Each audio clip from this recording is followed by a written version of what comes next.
folks, how you doing? I'm just showing you my, what do they call this? The YouTube feed? This is my internal feed.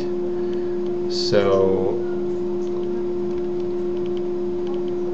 I get a lot of stuff. I've never really showed this to anybody because I never really did this sort of, like, video.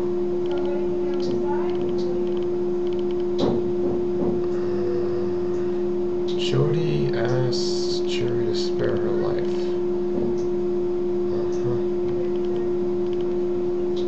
This guy, I subscribe to a lot of different people. Eternally Aware, he talks about the basis of law.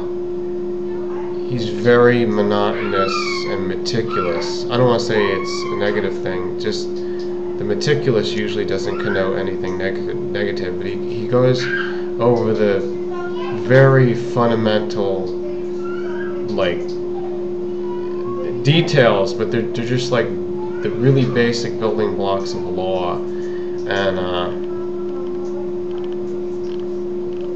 anyhow, there was one channel that I was just checking out that was showing me a lot of complaints of the police state, and I guess that's the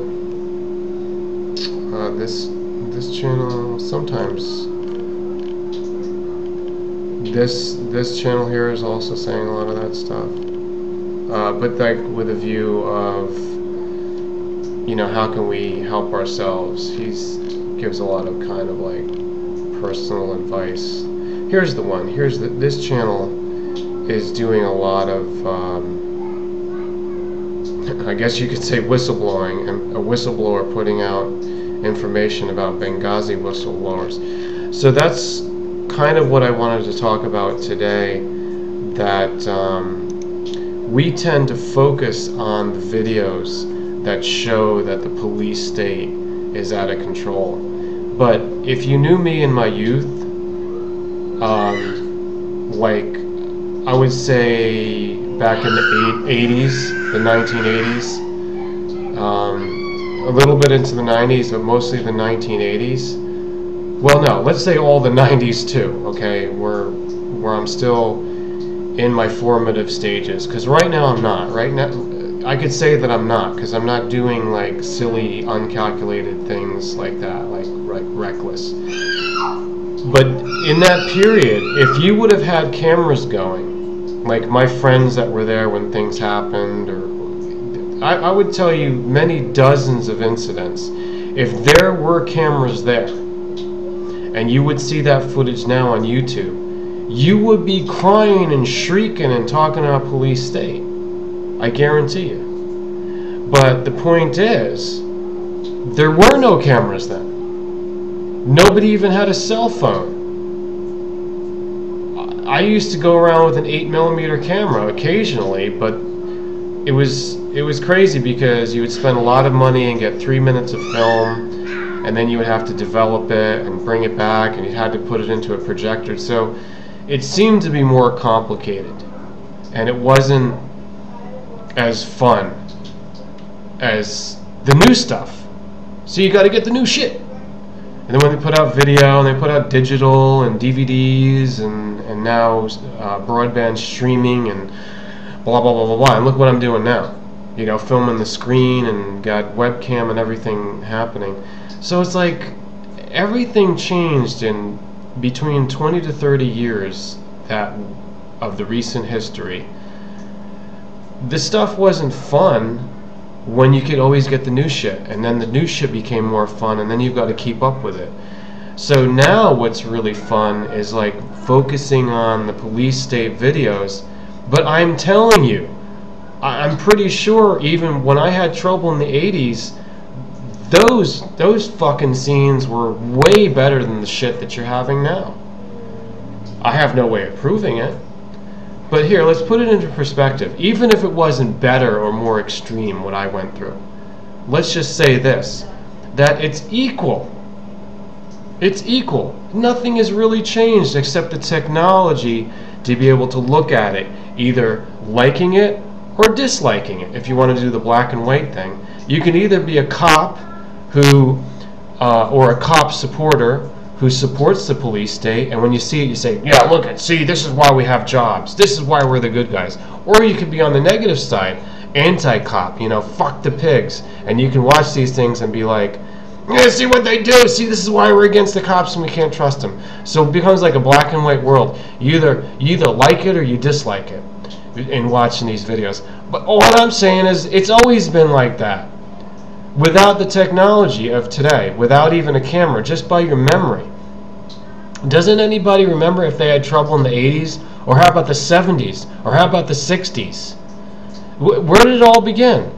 When you go back, what about when the veterans marched on Washington? They occupied Washington. Are you kidding? This is 1920 something. Hoover sent general in there, and Eisenhower was a sub-commander under this other general, and Eisenhower advised him, no, don't fight with our vets, you know, who want redress for their grievances, who are petitioning the government here for, you know, the benefits they should get. And Eisenhower is credited as saying, no, don't raid them, don't get hard on them, and don't fire on them. But that general went ahead and did it anyhow, and there were people killed, and there was even a child killed. People forget these things. I'm going to remind you. You just study it. We're talking about, like, this is 19. I'm forgetting the year. It's the late 20s probably. It was under Hoover. So you got to realize things about occupying the government and police state, like, this shit's been going on. That's one of my first criticism of Alex Jones, who's like the biggest. Look, he's got to have protection. He's got to have his foot in both worlds. Okay, there's just no two ways about it. You know, I appreciate him saying some things about freedom in this, but the guy's so anti-globalism. We have to go to a global world. We have to. The Europeans, progressive people, and the Asian progressive people, and the South American progressive people, and so on and so forth, is no different than the United States. He's some, like, Texas redneck. We fought the Republic. We did the Alamo. What? I mean, come on. I don't care if he wants to get dramatic or say some things about Second Amendment, but, you know, look at where he's coming from. He's some kind of supremacist. He's some kind of guy. Oh, you're the royalty, boy, huh? Buddy boy? Yeah, you fought in Texas. Big freaking deal. You stole shit from Mexico then. Alex Jones, you stole shit from Mexico. Who the F are you?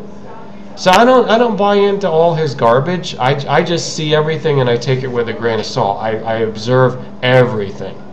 Everything, folks. Everything. So thanks for listening.